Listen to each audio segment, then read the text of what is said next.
Bonjour à toutes et à tous, bienvenue dans cette vidéo. Nous allons regarder ensemble ce qui va se passer dans le ciel pour les Sagittaires en 2026. Tout d'abord, être du signe du Sagittaire signifie que le Soleil se trouve dans ce signe dans votre carte du ciel, votre thème astrologique. Et cet horoscope de l'année est aussi valable si vous avez votre ascendant Sagittaire, mais aussi la Lune, surtout pour vous mesdames, puisqu'elle symbolise le féminin. C'est notre deuxième signe. N'oubliez pas que c'est une énergie générale, vous êtes tous libres et maîtres de votre destin. Un petit rappel sur le profil des Sagittaires, vous êtes un signe de feu et votre planète c'est Jupiter, vous êtes un signe de conquête. Vous êtes aussi enthousiaste et très optimiste. Vous avez un grand besoin d'apprendre et de voyager. Petit bémol, vous êtes parfois intransigeant et un petit peu trop idéaliste. Pour plus de facilité, j'ai mis en rouge les signes avec lesquels vous êtes compatibles, comme les signes de feu, donc le lion et le bélier, mais aussi le verseau et la balance. Et en noir, ceux avec lesquels vous êtes en tension, comme le gémeaux, puisque c'est une opposition, le poisson et la vierge. Et cette année, les Sagittaires, vous avez toujours le soutien de la planète Pluton qui est en Verseau, mais aussi la planète Neptune et Saturne qui arrivent en Bélier. Et surtout, votre planète Jupiter qui arrive en Lion, un signe très bénéfique pour vous. Elle y sera à partir de la seconde moitié de l'année. Il vous reste Uranus qui change de signe. Elle arrive face à vous en Gémeaux et va vous demander plus de défis que vous allez relever puisque vous êtes un signe de conquête et d'aventure.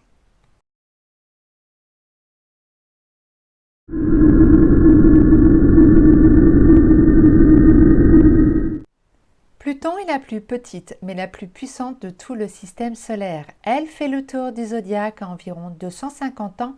Autant vous dire que son impact est majeur dans notre thème astrologique. Elle reste plus ou moins 20 ans dans un signe. Pluton est rattaché au dieu Hadès, le dieu des enfers, le maître des mondes souterrains qui avance masqué. Il est aussi le maître des scorpions.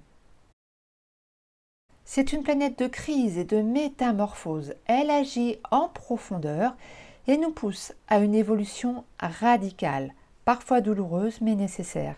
Pluton, c'est aussi notre puissance intérieure, le pouvoir de dire oui ou non, c'est notre libre arbitre. La planète se trouve en Verseau et concernera cette année les premiers décans si vous avez votre soleil entre 2 et 5 degrés. Pluton, vous l'aurez compris, c'est l'atout le plus puissant du thème. Concrètement, pour vous, c'est une très belle opportunité. Elle apportera du changement à tout niveau. Cette année, vous aurez le pouvoir. C'est donc un moment majeur dans votre vie. Les changements sont salutaires et vécus avec votre consentement. La planète va vous redonner de l'ambition. Donc si vous avez des projets, c'est le moment de les mettre en action. Elle va vous apporter plus d'envie, de volonté et de confiance en vous. Elle va vous aider à clôturer un passé douloureux, par exemple si vous étiez dans une mauvaise passe, car elle aide à affronter vos peurs ou vos angoisses. C'est tout de même la planète de l'inconscient et de nos profondeurs. Elle apportera aussi au niveau de votre vitalité, si vous étiez dans une grande fatigue par exemple. Elle aide à trouver des solutions au niveau de notre santé. Pluton, c'est un lien avec nos racines, une stabilité intérieure et extérieure. Ensuite, au niveau plus personnel, elle aide à ouvrir les perceptions au niveau spirituel ou bien à développer vos ressentis, votre instinct. Avec Pluton, on voit loin, elle renforce notre détermination. Vous l'aurez compris, Pluton c'est un soutien, un appui, une force. C'est juste un cadeau de la vie et ce n'est pas renouvelable. À vous de bien vous en servir, car c'est probablement la dernière fois dans votre vie car la planète est très lente. Elle reste 20 ans dans un signe, son impact est donc majeur dans votre existence. Donc, mon conseil, profitez bien de toute sa force et de toute sa puissance pour cette année.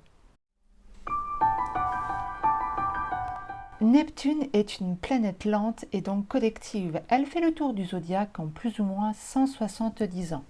Elle reste une bonne quinzaine d'années dans un signe. Dans la mythologie grecque, Neptune, eh bien, c'est Poséidon, le dieu des océans. Il est le maître du signe des poissons. Eh bien, Neptune, c'est la planète du rêve, de l'intuition, de l'imagination, mais aussi de l'illusion et du doute. Elle est rattachée aux artistes, aux soignants, à la quête de sens et à la philosophie. C'est notre partie la plus spirituelle, cette part de nous indéfinissable. C'est notre côté plus zen et bienveillant. Dans votre thème et selon le signe dans lequel elle se trouve, elle va indiquer la manière dont vous utilisez votre intuition et votre créativité. Quant à la maison astrologique, elle nous indique dans quel domaine va s'activer le potentiel de Neptune. Et cette magnifique planète était en Poisson depuis 2011, elle y est encore jusqu'au 27 janvier. Ensuite, elle s'installe définitivement en Bélier, aussi pour plusieurs années. Et comme vous le voyez, elle est en très bon terme avec vous.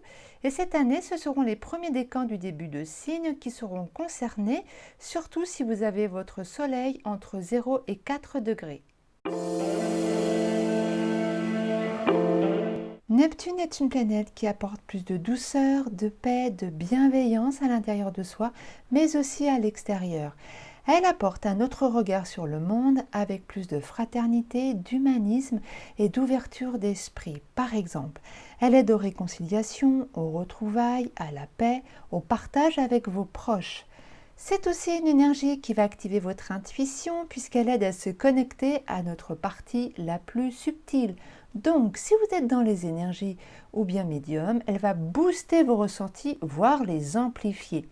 Elle optimise aussi vos capacités artistiques et créatrices, que vous soyez musicien, artiste peintre, écrivain et même créateur de contenu, tout ce qui est relié au monde artistique, eh bien vous serez inondé d'inspiration. Vous pourriez peut-être commencer une œuvre majeure dans votre existence, puisque c'est la planète des artistes. Vous pourriez même être surpris. Ensuite, au niveau du quotidien, la planète ne se fait pas vraiment ressentir. C'est surtout une énergie globale de transcendance et qui agit sur du long terme. En règle générale, cette année, vous saurez arrondir les angles et les épreuves seront vécues avec moins de violence et d'intensité.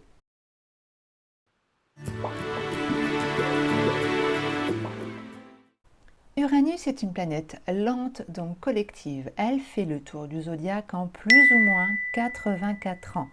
Elle reste environ 7 ans dans un signe. Uranus, c'est Ouranos dans la mythologie grecque, le créateur du ciel. C'est pas rien, c'est la planète du Verseau.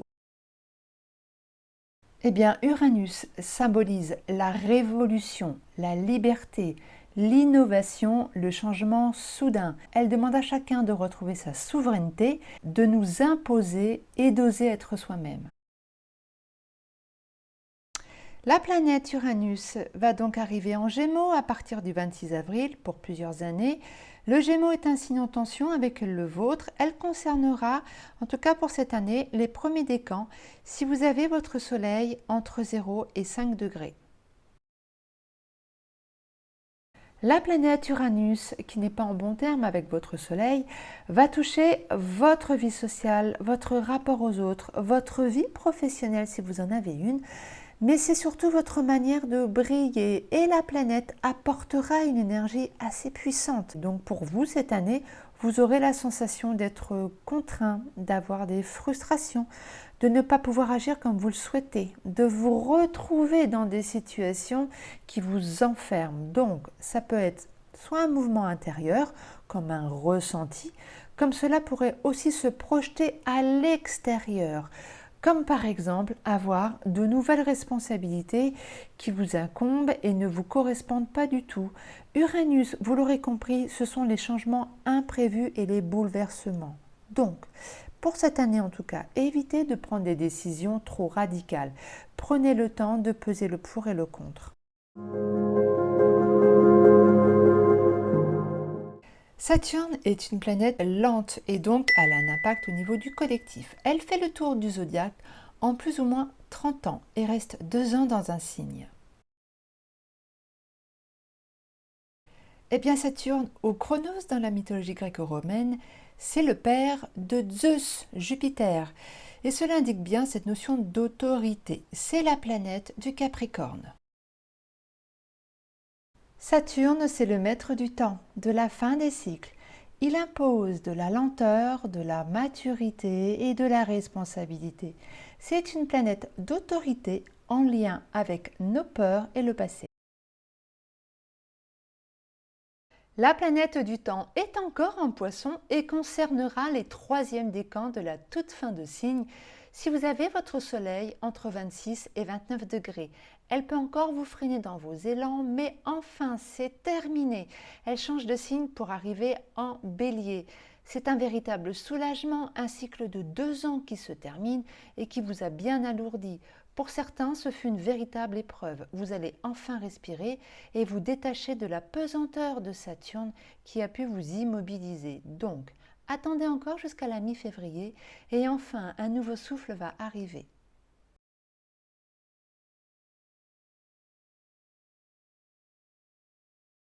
Saturne arrive enfin en bélier à partir du 14 février. Elle concernera les premiers et les seconds décans. Pour les troisièmes décans, ce sera pour 2027. C'est donc une excellente nouvelle pour vous. Elle va rester dans ce signe pour au moins 2 ans. Vous êtes concerné si votre soleil se situe entre 0 et 14 degrés. Pour les premiers décans, ce sera du 14 février au 8 mai. Mais pas que, aussi du 22 octobre jusqu'à la fin de l'année, vous êtes chanceux. Et pour les seconds décans, ce sera du 9 mai au 21 octobre. Et cette année, la planète du temps vous apportera vraiment sur du long terme. Elle engage plus de sérieux, de rigueur, de profondeur, de travail aussi. Si vous avez des projets de fond que vous vouliez mettre en œuvre depuis longtemps, eh bien c'est le bon moment. Au niveau professionnel, elle amène vers plus de responsabilité ou d'autorité, comme une évolution vers un nouveau poste, un nouveau statut. Vos efforts seront enfin récompensés. C'est le moment aussi de bâtir, de construire, d'investir, mais avec la pondération de Saturne évidemment. Dans tous les cas, vous allez vers du solide et de l'engagement. Vous allez enfin pouvoir faire fructifier vos envies. Et puis dans un autre registre, c'est une planète qui invite à prendre son temps et de passer du temps avec soi. C'est quand même la planète de l'introversion. Et puis aussi, on n'oublie pas la planète Neptune qui arrive en bélier cette année. Elle fait un joli duo ensemble et ce sera surtout pour les premiers décans du tout début de signe et donc pour le début de l'année, environ jusqu'au printemps. C'est le moment de concrétiser vos projets avec Saturne qui symbolise la réalité et Neptune qui implique le rêve. C'est un peu comme le mélange de l'eau et de la terre. C'est donc très fécond et abondant, donc profitez-en bien.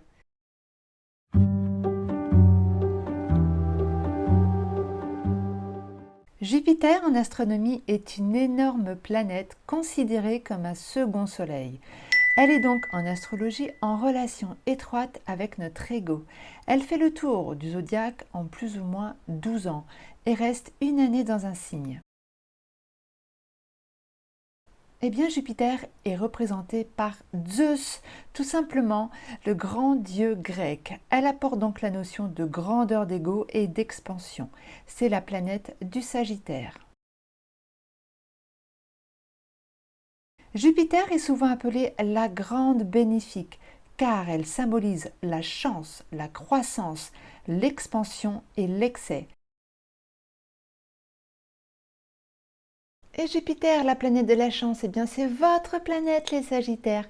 Elle aura donc un impact encore plus important cette année. Et ce sera pour tous les décans. Donc premier décan du 1er juillet au 14 août, les seconds décans du 15 août au 3 octobre et enfin les troisièmes décans du 4 octobre jusqu'à la fin de l'année.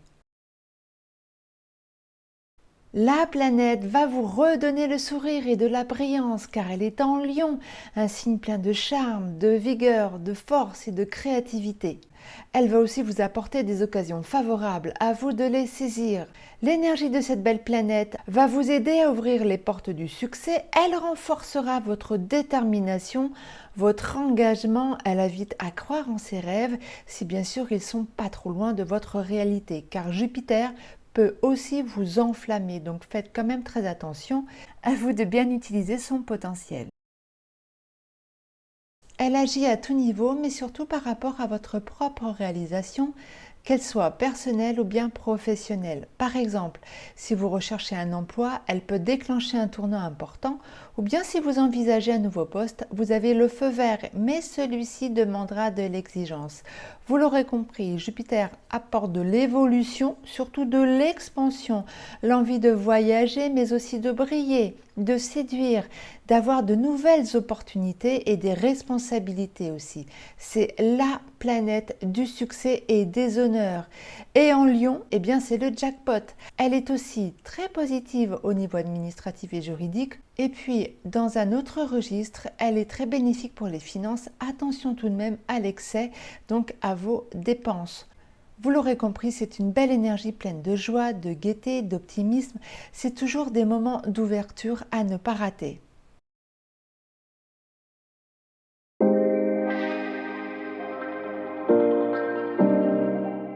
Et nous passons à la planète Vénus. Dans la mythologie, elle représente l'art, mais surtout la beauté. Dans votre thème, elle symbolise le féminin, mais c'est avant tout la planète de nos amours, mais aussi des hobbies et de nos finances. En astrologie, elle est le maître de deux signes qui sont le taureau et la balance. Et la belle Vénus, en ce début d'année, se trouve en Capricorne du 1er au 17 janvier. Elle est neutre avec vous. Ensuite, elle va rentrer en Verseau du 18 janvier au 10 février. Belle énergie en Verseau. C'est plutôt le côté amical qui sera mis en avant, des nouvelles rencontres aussi et même des coups de foudre. Si vous êtes en couple, c'est le moment de changer les choses et de casser la routine. Vous aurez besoin de liberté et de prendre du recul. Ensuite, elle ira en Poisson du 11 février au 7 mars, un signe en tension avec le vôtre. Vénus dans ce signe peut vous apporter des doutes et des désillusions. Si vous êtes en couple, alors soyez à l'écoute de votre partenaire. Quant aux célibataires, si vous faites une rencontre, attention aux non-dits et aux faux semblants. Ensuite, elle ira en Bélier du 8 au 30 mars, un signe de feu comme le vôtre. Belle période pour les coups de cœur, les coups de foudre. Vénus va accentuer votre désir de conquête et de nouvelles passions. Si vous êtes en couple, c'est assez dynamique, voire même une période de renouveau. Ensuite, elle ira en Taureau du 31 mars au 24 avril, une influence assez ambivalente, à vous de voir. Vénus en Taureau peut apporter plus de stabilité et vous invite à prendre du bon temps, mais elle peut aussi vous apporter une forme de stagnation. Ensuite, elle arrive en Gémeaux du 25 avril au 19 mai. Vénus s'oppose à vous, c'est une période donc sous tension. En Gémeaux, la planète de l'amour peut vous stresser avec des incompréhensions. La communication risque d'être compliquée avec vos partenaires ou vos proches. Ensuite, elle ira en Cancer du 20 mai au 13 juin, une influence plus ou moins active qui demande de la douceur et de prendre soin de vos proches. Ensuite, elle arrive en Lion du 14 juin au 9 juillet. C'est un signe de feu, comme vous d'ailleurs. C'est bien sûr du charme à tout va. Le lion vous donne des ailes et amplifie votre charisme. Votre envie de conquête est décuplée, comme un bélier d'ailleurs. Vous aurez envie de briller et de séduire votre partenaire, voire même de trouver l'âme sœur. Ensuite, Vénus arrive en Vierge du 10 juillet au 6 août. Vénus a besoin de contrôle et de rigueur et vous aimez parcourir le monde et ne pas être contraint dans des dogmes. Donc, attention, pendant cette période-là, vous pourriez vous sentir frustré et avoir des sensations de ralentissement. Soyez patient car ensuite elle arrive en Balance et sur 2 temps, du 7 août au 10 septembre et du 26 octobre au 4 décembre. C'est une recherche d'harmonie et d'équilibre, voire une officialisation d'une relation.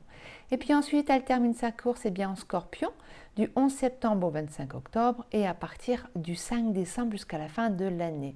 C'est une énergie neutre, mais tout de même, Vénus en Scorpion est très torride et ça vous promettra de bons moments. Les bonnes périodes avec Vénus, quand elle sera en Verseau du 18 janvier au 10 février, en Bélier du 8 au 30 mars, en Lion du 14 juin au 9 juillet et enfin en Balance du 7 août au 10 septembre et du 26 octobre jusqu'au 4 décembre. Et les moments tendus avec Vénus, quand elle sera en Poisson du 11 février au 7 mars, en Gémeaux du 25 avril au 19 mai et enfin en Vierge du 10 juillet au 6 août. Ainsi s'achève cette vidéo pour les prévisions 2026. Je vous remercie de m'avoir suivi et si le contenu vous a plu, n'hésitez pas à liker, à laisser des commentaires, j'y répondrai volontiers. En attendant, je vous souhaite une merveilleuse année 2026.